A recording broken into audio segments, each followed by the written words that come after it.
Reading with your kids. Hola, ni hao, konnichiwa, assalamu alaikum, shalom, mahaba, moni muli wanji, namaste, jambo, bienvenidos. Hi, my name is Jedley, and this is the Reading with Your Kids podcast. We are coming to you from the beautiful neighborhood of Reedville in the southwest corner of Boston, Massachusetts. We are so delighted and so very honored that you would join us in our mission to help families grow closer through reading. Please be sure to tell your family and friends all about the podcast. And if you can, please be sure to subscribe to the show on the iHeartRadio app, on Spotify, Apple Podcasts, Amazon Music, Stitcher Radio, wherever you find your podcast. Our guest today is Kimberly Mccloud. She is here to celebrate cut and color crafts for kids. Before we invite Kimberly into the studio, we want to let you know that this episode of the Reading with Your Kids podcast is brought to you by The Adventures of Forkman, Book 1 and 2 by Tiffany Caldwell and W.R. Mackenzie. These magical but instructional children's books will intrigue young children while teaching responsibility and empowerment. Meet Forkman, who brings along his other friends to teach Catherine and William all about etiquette, accountability, and independence. You and your kids are absolutely going to love The Adventures of Forkman by Tiffany Caldwell and W.R. Mackenzie. Get your copy today on Amazon. This episode of the Reading with Your Kids podcast is also brought to you by The Cookie, written by Manny Showalter. Having that conversation with our kids about healthy choices, about decisions they need to make around intimate relations, that's not easy. Manny Showalter has written The Cookie to help parents start those conversations.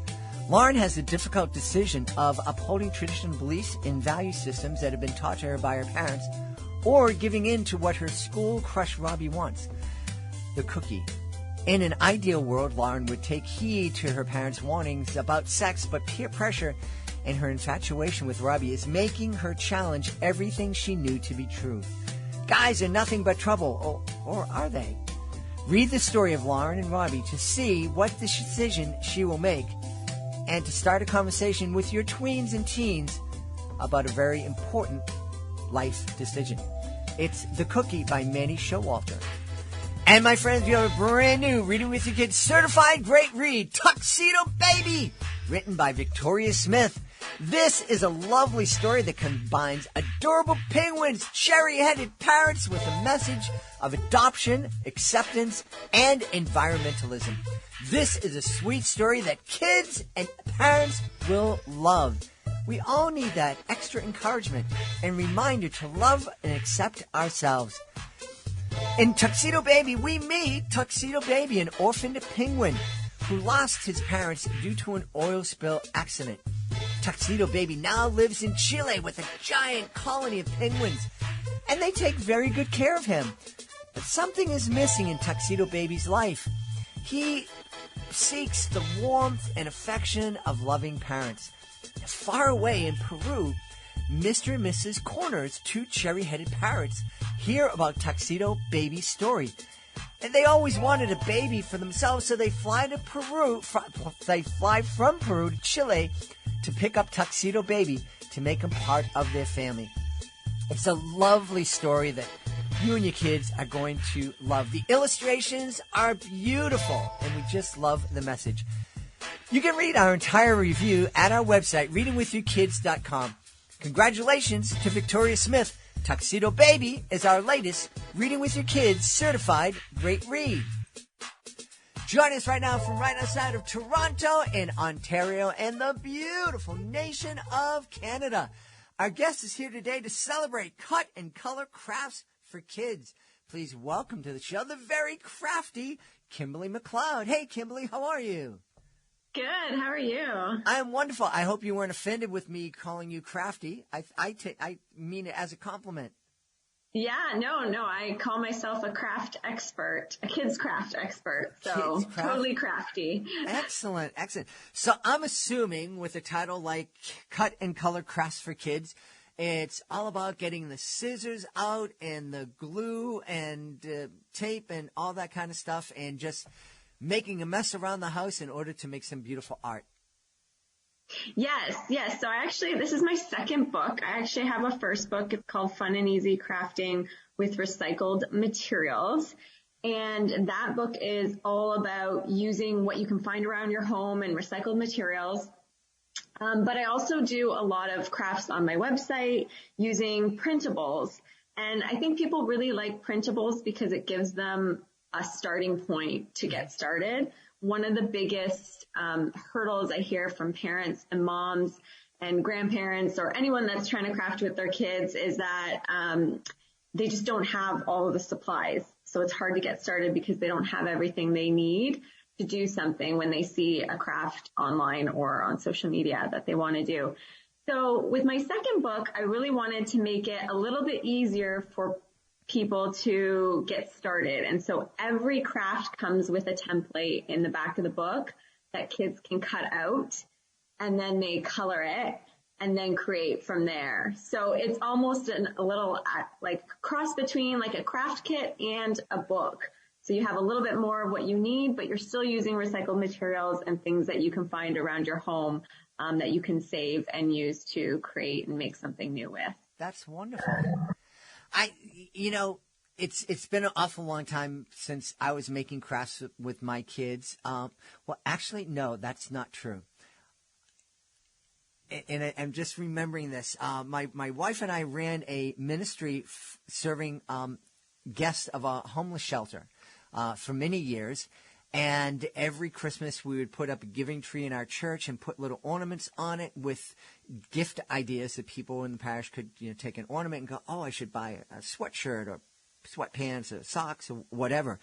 And our house at Thanksgiving time, we always have a huge table, 20, 25 people. And every year at the end of Thanksgiving dinner, my wife would come out and she goes, okay, guys, we have to make these ornaments and cut up. So everybody would get together and cut up the ornaments and put that together. So it hasn't been all that long since I've been doing crafts with family members. That's good. That's good. Yeah, it's fun. And, some things it's fun to just do step by step kind of crafts, or those can be fun, but it can also be fun to just see where kids take their imagination too. So I like to do a little bit of a mix of both with my kids and just with the crafts that I create. Yeah. How did you get into this? The story. So I actually went to school for business and marketing, and I was in marketing for a little over 10 years. And after I had my first son, I just was home on maternity leave and was kind of just on Pinterest looking at all the things people were sharing and just saw that people were making and sharing so many fun things. And I've always been kind of creative and loved creating and crafting and doing art. And I just decided to start creating some stuff and sharing it. And a bunch of it went viral on Pinterest, and kind of the rest is history from there. That's cool. Yeah. Isn't that cool when something you just kind of throw out there in the world catches fire? Yeah, I think when you're really passionate about something and you enjoy doing it, a lot can happen from that when you really put your heart into something that you love and get a lot of joy out of. So, and what's your favorite? It's kind of unfair. It's like asking someone to pick their favorite kid. But what's one of your favorite activities that we can find and cut and color crafts for kids? Oh, that's hard to pick. I know. It's, I think there's one that I really, really like, and it's the cardboard the cardboard robots. And it comes with all of these like robot pieces that kids can color, and then they cut out and pick what pieces they want to make their own unique robot. So I think that one might be my favorite because a bunch of the crafts in the book kids can create and it'll turn out similar to what the sample is like. But then there's also a lot that there's creativity for the child to make it their own. So I really like that one because no robot will look the same when they're done with it. Yeah. And, so many of us are getting packages from Amazon or Target or wherever that there's always In fact, there's this giant cardboard box upstairs that just arrived here in the studio.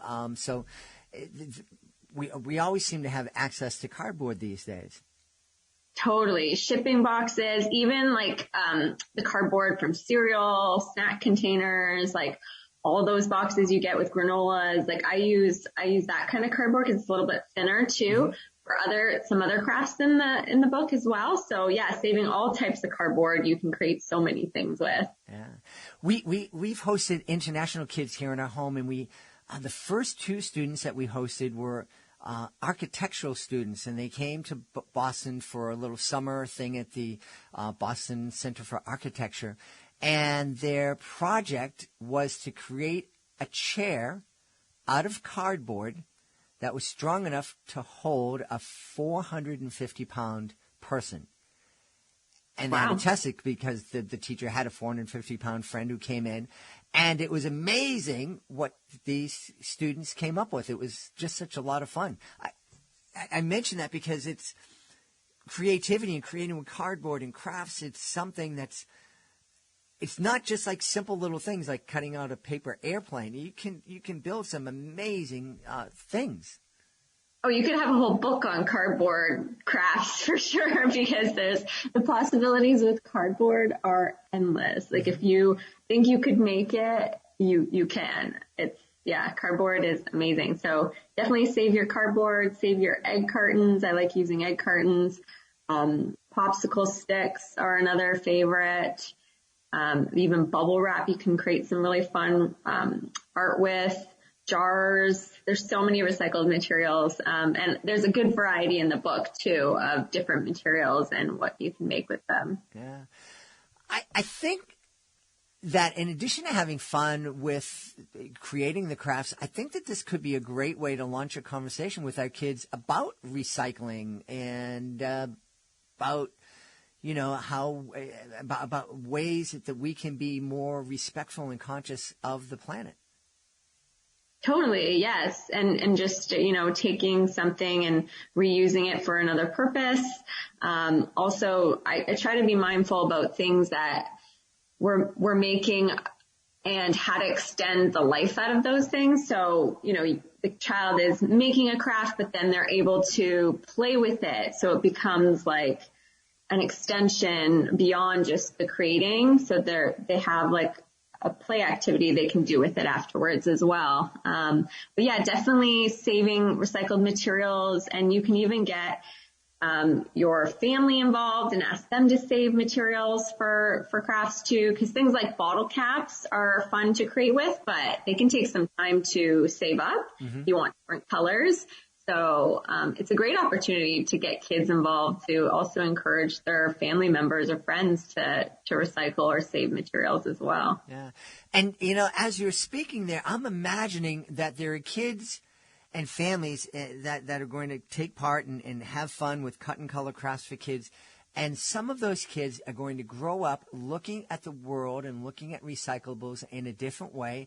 And they're going to come up with a way that will dramatically change lives and change how we are recycling different things. I'm thinking back, we had a guest on the podcast in different places in Central America. They take those single-use shopping bags, those little plastic things, and they weave them into blankets. Oh, wow. Yeah, and tote bags and things like that. So I think there's someone doing cut and color crafts for kids is going to come up with an idea like that when they get a little bit older. I love that. I've never thought of this book inspiring people in that way, but that's amazing. I hope it does. I hope it inspires people to think differently about recycled materials as well. Yeah. Creating art with recycled materials, it brings a very happy memory back to me. I've never been accused of being a visual artist in any way. I can't draw. I can barely write legibly. But my friend and I in 8th grade, we took part in a recycled art contest in our shop class, and we just found different pieces of discarded wood, and we created a wooden sculpture that won first prize in the competition. Wow. It was the only art competition that I've ever won, and it was really silly because I think we were being a little obnoxious when we came up with the idea, but it worked and it won a prize, made people happy. That's great. I hope also, if teachers come across either of my books, because they're both based on recycled materials, that they, can incorporate more recycled material type projects in the classroom too. That would be amazing. I love that kind of idea. Yeah. Your website is, we should talk a little bit about your website. It's the best ideas for kids.com. There's a ton of stuff going on there. Yes. I love my website.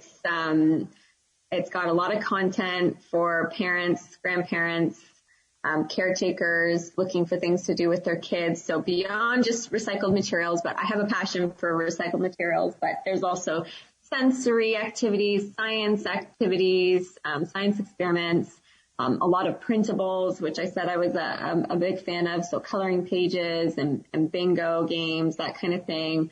There's really a nice mix of everything if you're bored, looking for something to do with your kids. That's really neat. And a lot of those are available for free? Yes. Everything I have on my website is free. Some of them you have to sign up to my newsletter to get the printables, but everything I send through my newsletter is free. And I really like being able to give access to everything for free so that everyone can have a chance to enjoy it. Yeah. I've performed educational magic shows around the country, and for many years I was teaching a camp, teaching magic at a camp, and 5 and 6 year olds would love signing up for magic. They wouldn't get it. It was very difficult for them to wrap their head around the concept. But what they loved doing was creating the props, creating a change bag out of a simple paper sandwich bag, and creating all these different things. They had a blast. I had a blast working with them, teaching them. I would always leave covered with glue, I think. But I think that's a lot of fun, and I think it's these kind of memories of getting together, getting dirty, and getting kind of messy with your kids. It creates memories that will last a lifetime. Totally. It's about the process, and it's about them having fun, and it's not the end result ever. Like even with my kids, they see, so the crafts I create obviously are made by me, and I'm an adult. And so you see this example of this perfect finished craft.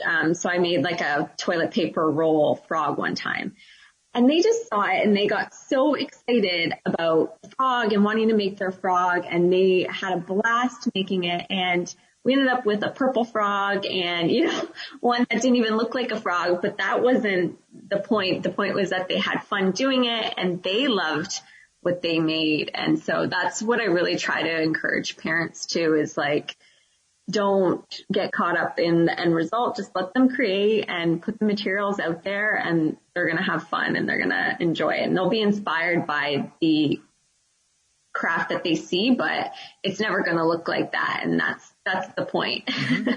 Yeah, we have to let our kids make it their own. Totally. Yeah. This has been an awful lot of fun. What's next for you? I'm going to keep creating, new crafts and materials and different printables and fun activities, new ideas on my website. But you can also find me on TikTok or Instagram. I'm more active on those two platforms. So yeah, follow me and get new ideas every week. I share a couple new ideas every week. And if you have any questions, I'm always happy to answer questions through my direct messages too. Right. Awesome. We've had a great time speaking to the author of Cut and Color Crafts for Kids and the driving force behind thebestideasforkids.com, Kimberly Mccloud. Hey, Kimberly, thanks so very, very much for being with us. Thank you so much for having me on. It's been fun. Please be sure to join us for the next episode of the Reading with Your Kids podcast. Our guest will be Victoria Hudson. She'll be here to celebrate deer, moose, horseplay, and homophones. That's the next episode of the podcast. It's a really, really fun interview. You don't want to miss it.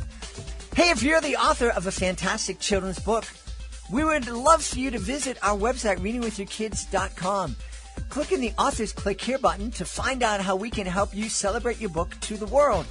Earlier in the show, you heard us announce that Victoria Smith's Tuxedo Baby is our latest Reading with Your Kids Certified Great Read. You might be wondering, what's this Certified Great Read thing? Well, we have a panel of parents, educators, and kids, and if they believe that the book is worthy of 4 or 5 out of 5 stars, it becomes a Certified Great Read, letting parents know that your book is worthy of a place in their family library. It's a great process, and it's really been beneficial to a number of authors. We love that authors will come back and submit their 3rd, their 4th, their 5th book in a series. It lets us know that they find value with this program. You can learn all about it by going to readingwithyourkids.com, clicking on that Authors Click Here button at the top of the page, and scrolling on down to Certified Great Read. The same place, that same drop-down menu will let you know how you can be a guest here on the podcast. Being a guest, it's fun, it's easy, it doesn't cost a thing. And it gives you the chance in a long-form conversation to let the world know all about your book, let them know about you and your brand. Oh, you can also find out about a monthly promotion program. We can celebrate your book through commercials on the podcast, messages to our 99,000-plus social media followers, and we can display your book on our nationwide network of digital pedestrian billboards. Learn all about that and more by going to our website, readingwithyourkids.com, clicking on the Authors Click Here button at the top of the page. I want to thank the folks who made today's show so wonderful. Of course, we want to start by thanking our guest, Kimberly Mccloud. Please be sure to pre-order her wonderful book, Cut and Color Crafts for Kids. Also want to thank our sponsor, The Cookie by Manny Showalter, and The Adventures of Forkman by W.R. McKinsey and Tiffany Caldwell. Also want to thank my team, Fatima Khan, Rory Graydon, Nicole Bell Castro, Ashley Contreras, Mirabella Q, Rain Penn. I want to thank my beautiful wife for all the support she gives me. Most of all, we all want to thank you. Thank you so much for taking the time to join us today, and as always, thank you so very much for taking the time to make the world a better place by reading with your kids. I'll be looking for you in the next edition of the Reading with Your Kids podcast.